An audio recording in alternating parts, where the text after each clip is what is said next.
Hey everyone, स्वागत है आपका। मेरा नाम है अनिल सर और आज हम आपके लिए एक और नया सेशन लेकर के आपके सामने हाजिर हुए हैं।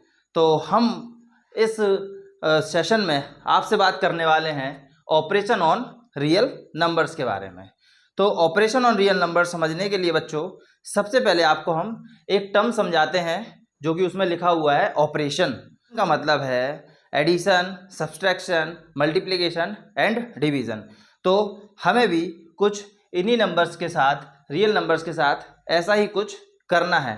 तो सबसे पहले हम कुछ जो थ्योरम्स हमें दी गई हैं उनको समझ लेते हैं, जो कि थ्योरम्स हमको क्या कह रही हैं। तो देखिए थ्योरम्स फटाफट से कर लेते हैं। हाँ तो बच्चों, ऑपरेशन ऑन रियल नंबर्स में हम क्या कर रहे हैं, हम कुछ थ्योरम्स को जो कि इर्रेशनल नंबर्स पे बेस्ड है उनको समझेंगे। उनको जब अपन समझ लेंगे, ऑपरेशन ऑन रियल नंबर्स का जो टॉपिक है वो आपको बहुत ही इजी लगने लगेगा। तो देखिए जो थ्योरम्स है, आप इनको थ्योरम्स भी कह सकते हैं या फिर रिजल्ट्स भी कह सकते हैं। क्यों? क्योंकि ये जो अपने थ्योरम्स लिखी हुई है ये क्या है, ये ऑलवेज ट्रू है। तो देखिए पहली थ्योरम हमसे क्या बोली जा रही है। पहली थ्योरम में हमसे बोला जा रहा है कि negative of irrational number is an irrational. नहीं समझे? इसमें बोला गया है कि कोई इर्रेशनल नंबर लो और उसमें आप -1 से मल्टीप्लाई कराओ तो आपको क्या मिलेगा। जैसे आप इर्रेशनल नंबर ले लेते हैं, लाइक 2 लेते हैं, √2। तो √2 में जब आप -1 से मल्टीप्लाई कराओगे तो आपको क्या मिलेगा, माइनस का √2, माइनस का √2। तो √2 आपका क्या था, पहले इरेशनल नंबर था, लेकिन माइनस का मल्टीप्लाई कराने पर इसके नेचर में कोई, उसके बिहेवियर में कोई चेंज आया क्या? नहीं सर, ये तो अभी भी इरेशनल नंबर ही है। तो बस यही अब से पहले थ्योरम में बोला गया है कि अगर हम किसी भी इरेशनल नंबर्स में -1 से मल्टीप्लाई करा दें तो वो क्या होगा, वो हमारा इरेशनल नंबर ही रहेगा। या आप ऐसे भी कह सकते हैं कि अगर हम किसी इरेशनल नंबर्स का नेगेटिव ले लें, माइनस में उस इरेशनल नंबर्स को ले लें तो वो इरेशनल नंबर ही रहने वाला है। चलिए थ्योरम नंबर 2 को समझते हैं। तो सेकंड थ्योरम में हमसे कहा गया है कि सम और difference of rational number and irrational number is irrational. क्या बोला गया है कि आपको क्या करना है, सम करना है या फिर डिफरेंस करके देखना है। किस किस का? इरेशनल नंबर, किस किस का? रेशनल नंबर और इरेशनल नंबर। फिर आपको ये बताना है, जज करना है कि आंसर क्या आएगा। तो देखिए आपको बता देते हैं, पहले हम एक सम करके बता दें। सम का पहले स्ट्रक्चर लिख देते हैं। क्या है कि rational number plus irrational number जब आप करोगे तो आपको क्या मिलेगा, इरेशनल नंबर मिलेगा। रेशनल नंबर में से इरेशनल नंबर को माइनस करोगे तब भी आपको इरेशनल नंबर मिलेगा। क्या मिलेगा? इरेशनल नंबर मिलेगा। कैसे सर, अभी नहीं समझ में आ रहा? ठीक है, एग्जाम्पल ले लेते हैं। तो एग्जाम्पल में लेके देखिए, कोई रेशनल नंबर बताइए। तो रेशनल नंबर में ले लेते हैं 2। फिर एक इरेशनल नंबर बताइए। तो इरेशनल नंबर में हम ले लेते हैं √3।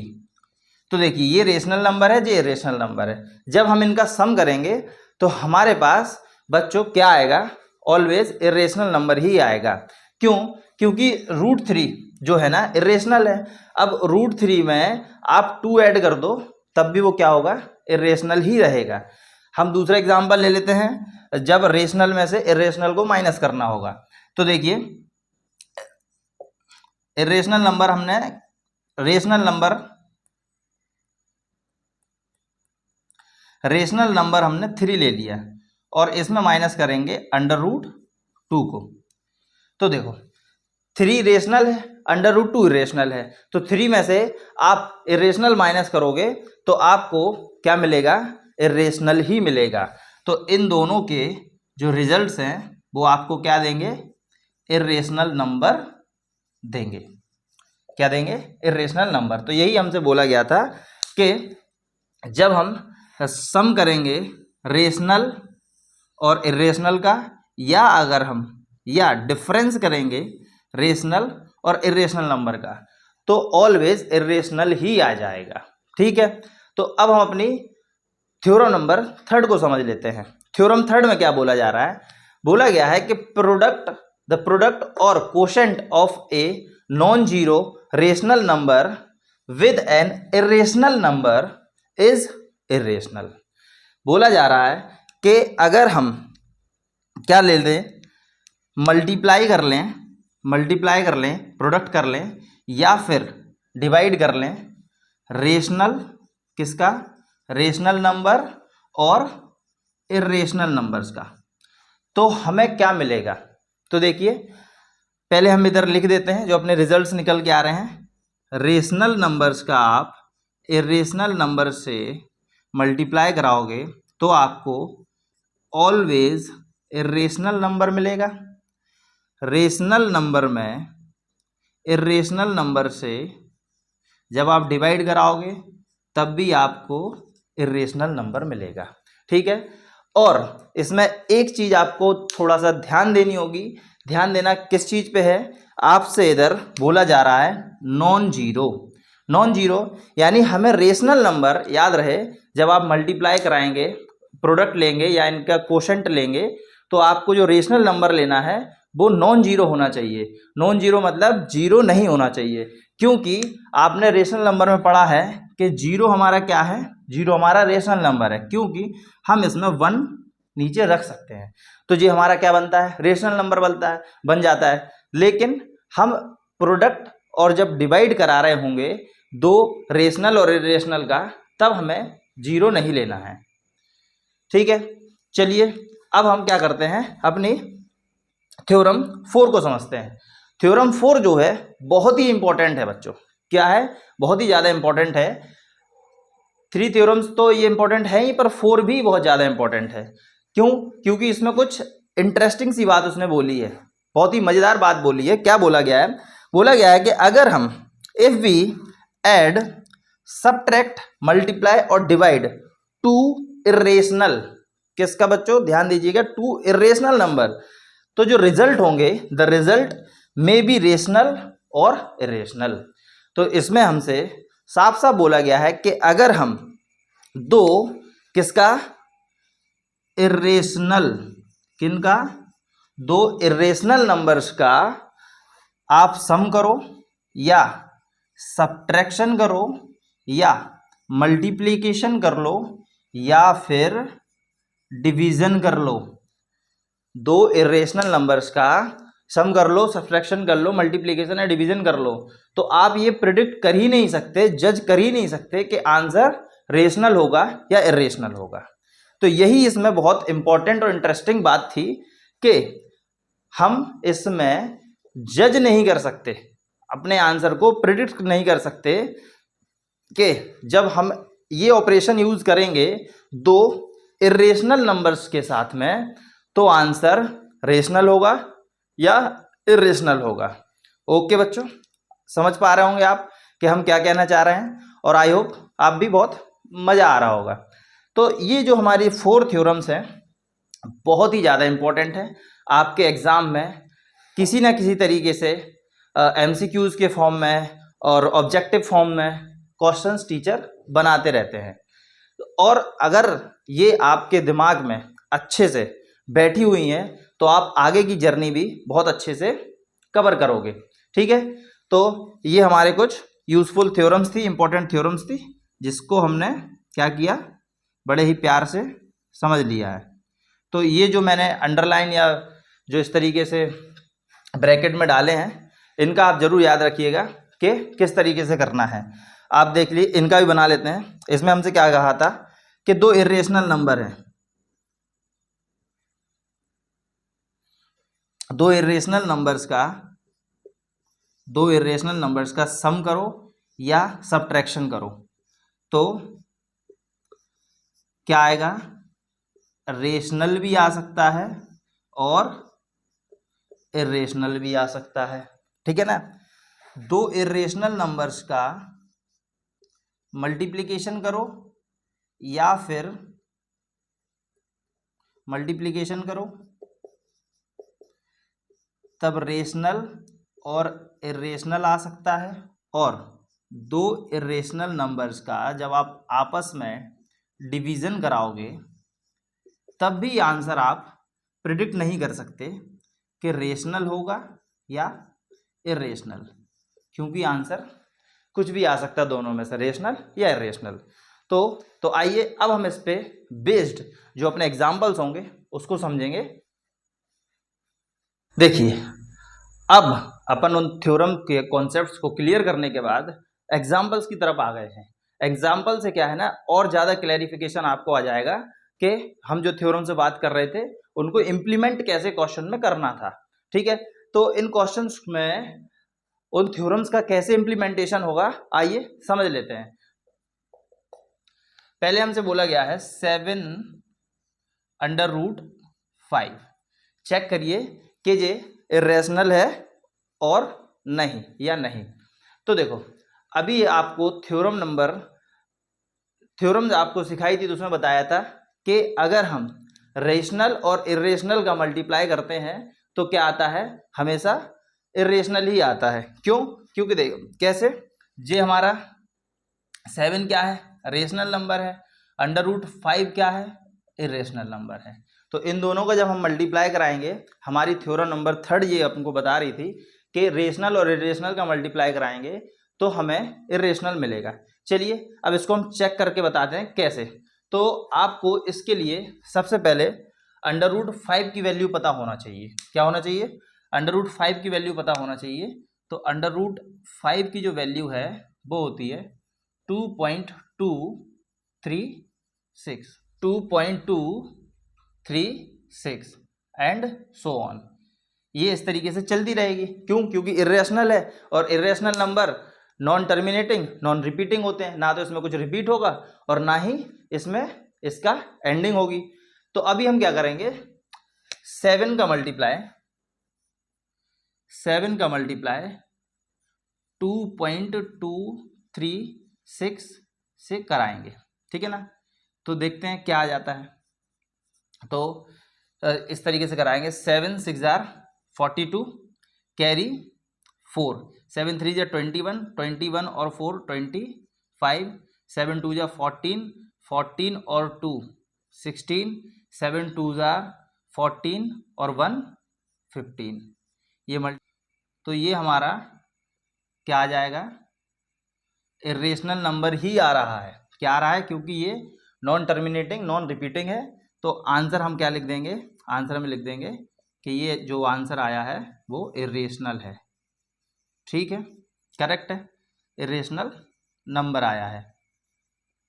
तो इसको हमने बता दिया, जो हमारी थ्योरम थी उससे हमने इसको प्रूव भी कर लिया, चेक भी कर लिया।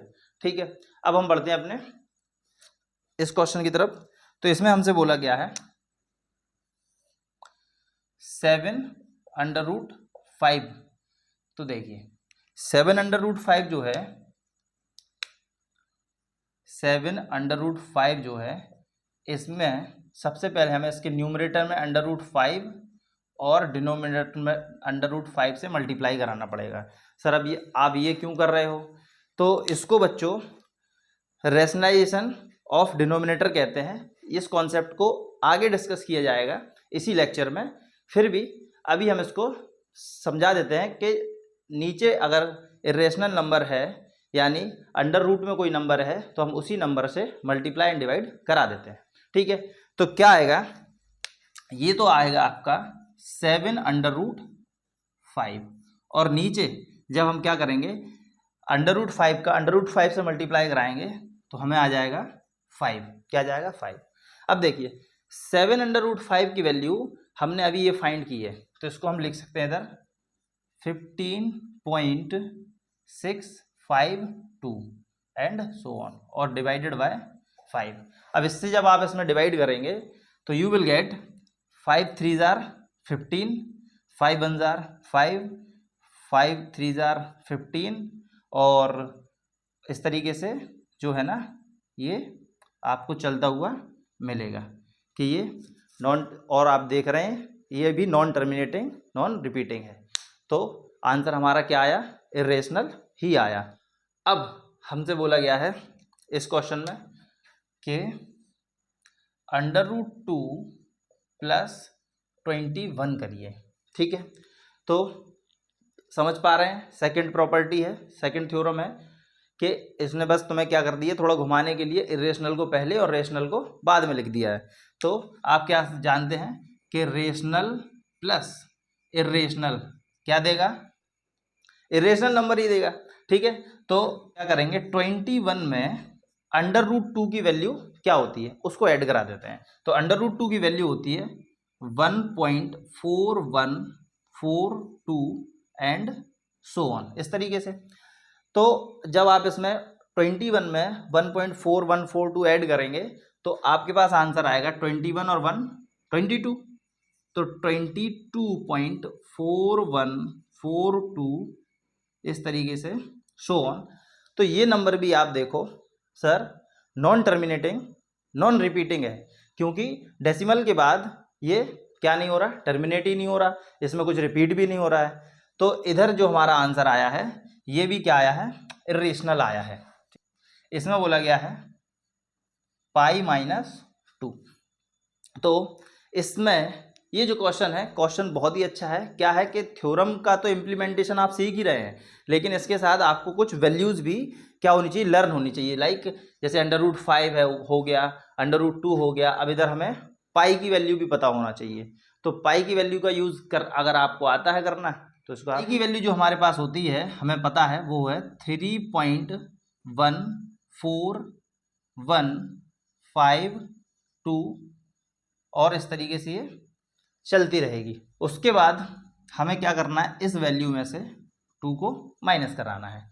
तो देखिए डेसिमल के बाद जो वैल्यू है उससे तो अपने को कोई ज़रूरत मतलब है नहीं। 3 में से जब आप 2 माइनस कराएंगे तो आपको मिलेगा 1.1415 एंड सो ऑन। तो डेसिमल के बाद ये जो आंसर आया है वो भी टर्मिनेट नहीं हो रहा है और इसमें कोई भी पैटर्न हमें नज़र नहीं आया। तो ये नंबर भी हमारा क्या है, इरेशनल है। तो इधर हमने चेक करके बता दिया कि ये सारे के सारे जो आंसर आए हैं इरेशनल आए हैं। इसको आप नोट कर लीजिए। आइए देखिए फटाफट से एग्जाम्पल 13 को देख लेते हैं। तो एग्जाम्पल 13 में क्या कहा जा रहा है कि ऐड 2 √2 + 5 √3 एंड √2 - 3 √3। ये जो नंबर्स दिए गए हैं इनको हमें ऐड करके देना है। तो सबसे पहले तो आप ये सोचिए बच्चों, ये देखिए कि इन नंबर्स को ऐड नहीं करना है, इस पूरे नंबर से ऐड करना है। अगर आप सोचें कि इनको ऐड करना है और इनको माइनस, तो ऐसा नहीं करना है। इसमें इस नंबर को इसके साथ में ऐड करना है। तो देखिए फटाफट से कैसे करेंगे, इसको सॉल्व करेंगे और फिर आप इधर से एक आइडिया भी लगाएंगे कि आंसर रेशनल आ रहा है या इरेशनल आ रहा है। तो देखें, इसको लिखेंगे 2 √2 + 5 √3। इसको थोड़ी देर के लिए ब्रैकेट में लिख लेंगे जिससे पता लगेगा कि एक नंबर ये है। एंड की जगह प्लस लगा लेंगे, √2 - 3 √3। ठीक है, तो इस नंबर को हम इस नंबर से ऐड करा रहे हैं। तो देखिए किस तरीके से कराएंगे, 2 √2 + 5 √3 और प्लस √2 - 3 √3। तो आपको क्या करना है, ऐड कराने के लिए ये जो देखिए इसके नीचे इसके पास √2 है और इसके पास भी √2 है। तो इस √2 को अगर आप थोड़ी देर के लिए अपने दिमाग में, ब्रेन में x अज्यूम कर लेते हैं और इसको भी x अज्यूम कर लेते हैं, तो 2x और x कितना होता है, 3x। तो हम इसको फटाफट से लिख सकते हैं 3 √2। हमने x की जगह √2 पुट कर दिया। यही सेम कॉन्सेप्ट अगर आप करेंगे कि 5 इसको y मान लेते हैं और इस √3 को भी y मान लेते हैं, तो क्या करेंगे, 5y में से 3y माइनस होगा, तो 5y में से 3y माइनस होगा तो कितना बचेगा बच्चों, 2y। तो इधर हम लिखेंगे 2 और y की जगह पुट कर देंगे √3। इस तरीके से हम क्या कर सकते हैं, ईजिली ऐसे नंबर्स को ऐड या सब्ट्रैक्ट करा सकते हैं। ठीक है, तो इधर देख लीजिए, जो √2 था और ये √ था, हमने इसको थोड़ी देर के लिए अपने दिमाग में x ऐड कर लिया, क्योंकि बच्चों को ज़्यादा ऐड करने में प्रॉब्लम आती है या सब्ट्रैक्ट करने में प्रॉब्लम आती है इस तरीके की चीज़ों को।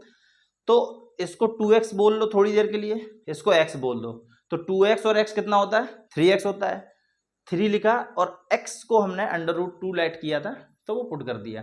इसी तरीके से √3 है, इसको y बोल दिया, इस वाले √3 को ही y बोल दिया।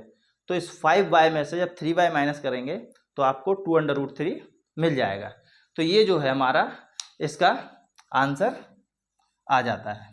ठीक है, तो आप इसको नोट कर सकते हैं। हमारा जो एग्जाम्पल नंबर 14 है वो हमसे क्या कह रहा है कि मल्टीप्लाई करो 6√5 को 2√5 से।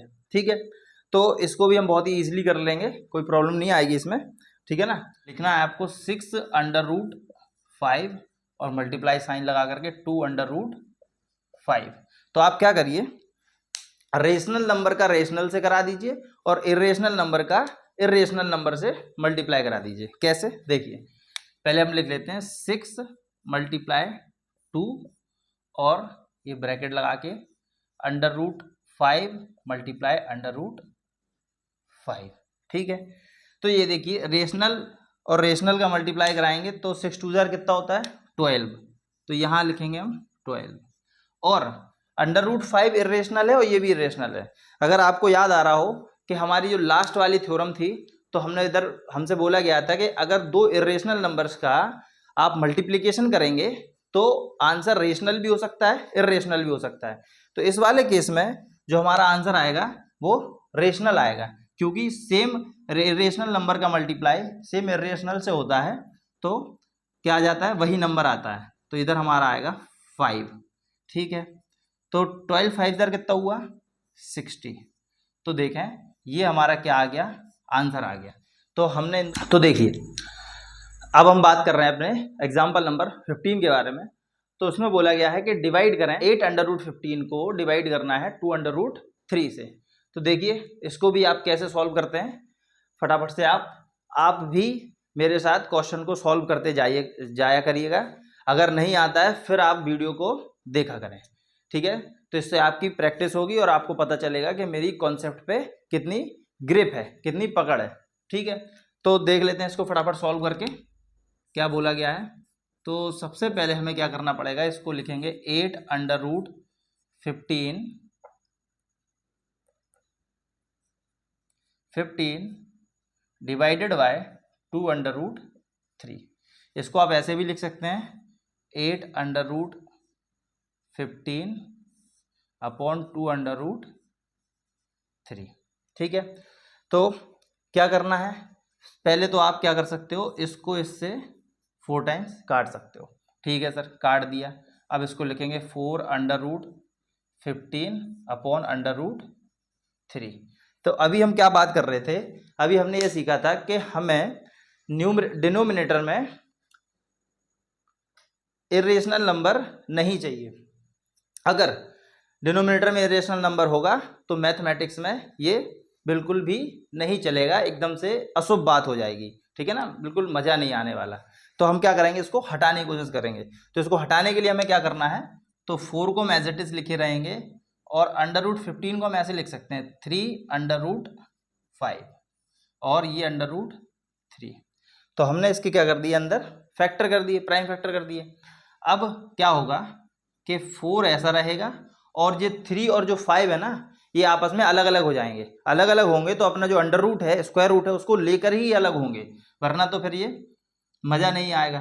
तो √3 और √5 क्या हुए, ये दोनों अलग अलग हो गए और अपने अंडर रूट को लेकर के अलग हुए हैं। ठीक है, और ये नीचे हमारा क्या रहेगा, √3। तो अब देखिए आप कि सर मैं इसको इससे कैंसिल कर सकता हूँ। ठीक है, कर दो। तो अब हमें क्या मिलेगा, ये मिलेगा 4√15। तो ये जो हमारा क्या है, आंसर है। ठीक है, कॉन्सेप्ट्स के साथ एग्जाम्पल्स जो क्वेश्चंस थे वो भी हमने कवर कर लिए हैं। अब हम अपने नेक्स्ट टॉपिक की तरफ बढ़ेंगे, तो आप इसको नोट कर लीजिए।